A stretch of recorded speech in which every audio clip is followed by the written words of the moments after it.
ज्ञान बिंदु वाले रोशन सर का एफआईआर नहीं लिया जा रहा है। देखिए, बीते दिन पहले जिस तरह से उनके भाई प्रिंस यादव की संदिग्ध स्थिति में नेपाल के विराटनगर में कहा जा रहा है कि उनकी लाश मिली थी, उनकी मौत हुई थी। उसके बाद ज्ञान बिंदु वाले रोशन आनंद सर जेल से निकलते ही उन्हें साफ तौर पे खान सर पे आरोप लगाया था कि हमारे भाई यानी कि प्रिंस यादव का हत्या खान सर ने यानी कि फैजल खान ने साजिश के तहत हत्या कराई है।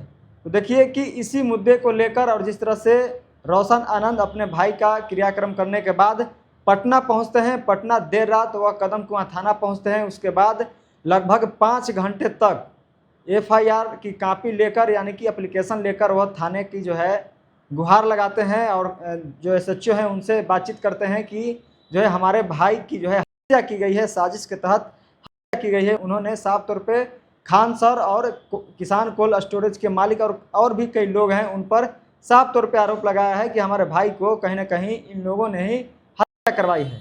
तो देखिए, साफ तौर पे जिस तरह से खान सर के भाई यानी कि प्रिंस यादव की संदिग्ध स्थिति में नेपाल के विराटनगर में उनकी लाश मिली है, उनकी मौत हुई है। उसके बाद कई तरह की सवाल खड़ा हो रही थी प्रिंस यादव को लेकर। कई लोग यह कह रहे थे कि उन्हें जो है किसी चीज़ का यानी कि दिल की बीमारी थी और वह जो है लगातार दवाई खाते थे और ऐसे में शायद हो सकता है कि उस वजह से उनकी मौत हुई है। और इसी विषय पर उनके करीबी प्रिंस यादव के जो करीबी दोस्त थे जो उनके साथ नेपाल में थे, उनका भी बयान आया था पिछले दिन पहले कि वह जो है दवाई का सेवन करता था और ऐसे में कहा जाता है कि उसकी तबीयत खराब रहती थी। इस वजह से वह जो है हो सकता है कि उसकी मृत्यु दवाई की वजह से या जो उसकी बीमारी है उस वजह से हो सकती है। लेकिन ज्ञान बिंदु वाले रोशन सर और उनके फैमिली साफ तौर पे इस आरोप से इनकार कर रहे हैं। वो साफ तौर पे कह रहे हैं कि हमारे बेटा यानी कि प्रिंस यादव को किसी तरह का कोई बीमारी नहीं था और वह कोई दवा का सेवन नहीं करता था। तो देखिए कि अब इसी विषय को लेकर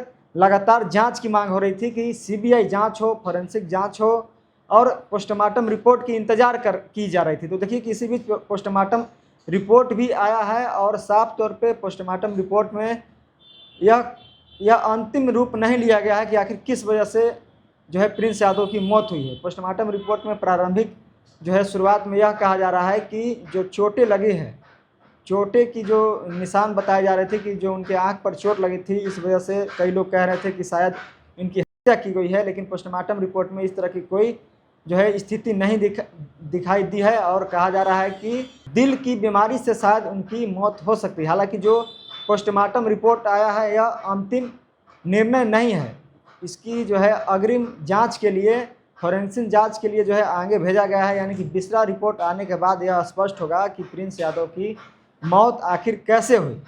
तो देखिए कि साफ तौर पे ज्ञान बिंदु वाले रोशन आनंद सर अपने भाई प्रिंस यादव की मौत को लेकर वह साफ तौर पे खान सर पर हत्या का आरोप लगाते हुए वह पटना कदम कुआं थाना देर रात पहुंचते हैं और लगभग 5 घंटे तक वह थाना के पास जो है घेराव करते हैं अपने हजारों समर्थकों के साथ, अपने वकील के साथ कदम कुआं थाना पहुंचते हैं। लेकिन पुलिस का साफ तौर पे कहना है कि यह जो मामला है प्रिंस यादव की जो मौत हुई है वह मामला इंटरनेशनल मामला है और ऐसे में उनकी मौत नेपाल में हुई है, नेपाल के विराटनगर में हुई है और यह मामला कहीं ना कहीं इंटरनेशनल है। तो इस आधार पे बिहार में या मतलब कि बिहार में इस तरह का केस नहीं लिया जा सकता। लेकिन फिर भी पुलिस प्रशासन ने उन्हें आश्वासन दिया है कि इसमें कुछ आगे हो सकता है। लेकिन रोशन आनंद सर ने भी कुछ घंटों का समय दिया है कि कुछ घंटे बाद अगर प्रशासन हमारी एफआईआर नहीं लेती है तो हम फिर से थाना का भी घेराव करेंगे, अपने हजारों समर्थकों के साथ फिर से कदम कुआं थाना पहुंचेंगे। तो देखिए, खान सर और रोशन सर के बीच जो विवाद चल रहा है यह अब थमने का नाम नहीं ले रहा है और साफ तौर पे रोशन आनंद सर सीधा कह रहे हैं कि जब तक हम अपने भाई को न्याय नहीं दिलाएंगे तब तक हम शांति से नहीं बैठेंगे। तो देखिए आगे क्या कुछ होता है। रोशन आनंद सर ने कुछ घंटों का समय दिया है, एफआईआर पुलिस ने अभी तक नहीं ली है। लेकिन एफआईआर में उन्होंने साफ तौर पे खान सर, किसान कोल्ड स्टोरेज के मालिक और कई लोग, कन्हैया कुमार जिन्होंने एफआईआर किया था रोशन आनंद सर के ऊपर, उन पर भी आरोप लगाया है, गंभीर आरोप लगाया है। लेकिन इसके पीछे यह भी कहा जा रहा है, कई लोग यह कह रहे हैं कि जिस आधार पे रोशन आनंद सर की गिरफ्तारी हुई, जिस तरह से पुलिस खान सर की तरफ से यह केस कराया गया कि रोशन आनंद सर के इशारों पर उनके कोचिंग संस्थान पर हमला किया गया, उसके बाद 4 घंटे के भीतर ही रोशन आनंद सर को रिमांड पर लेते हुए तुरंत उन्हें बेऊर जेल भेज दिया गया। यानी कि उनकी कहने पर यह हमला हुई, उसके बाद रोशन आनंद सर को जेल जाना पड़ा। तो इसी आधार पर लोग यह कह रहे हैं कि जब रोशन आनंद सर के कहने पर उनके स्टाफ खान सर के कोचिंग पर हमला कर सकते हैं, तो यह भी हो सकता है कि खान सर के कहने पर उनके भाई प्रिंस यादव की नेपाल में हुई होगी। तो उन्होंने साफ तौर पे यही आधार यह लोग बना रहे हैं कि जब रोशन आनंद सर के कहने पर हमला हो जा रही है तो खान सर के इशारों पर ही उनकी भाई की हत्या हुई होगी। लेकिन जिस तरह से अभी पोस्टमार्टम रिपोर्ट आई है, पोस्टमार्टम रिपोर्ट में यह अंतिम निर्णय नहीं लिया गया है कि आखिर उनका मौत कैसे हुई है, लेकिन उनकी अंगों की जांच होगी, फोरेंसिक जांच होगी। अंगों की जांच होने के बाद यह स्पष्ट होगा कि उनकी मौत आखिर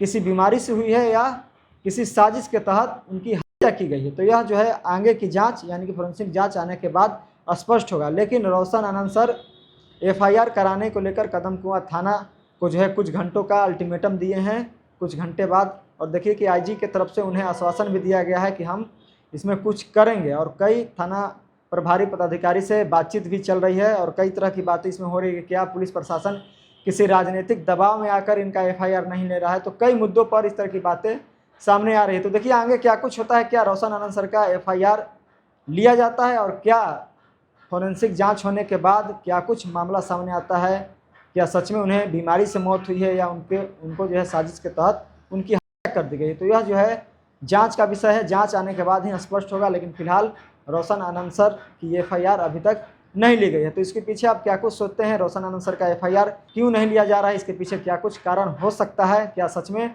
कोई राजनीतिक दबाव है या यह इंटरनेशनल मुद्दा होने के कारण उनका एफआईआर नहीं लिया जा रहा है? क्या कुछ हो सकता है? या इस पर आप क्या कुछ सोचते हैं? अपना राय हमें दे सकते हैं। बहुत बहुत धन्यवाद।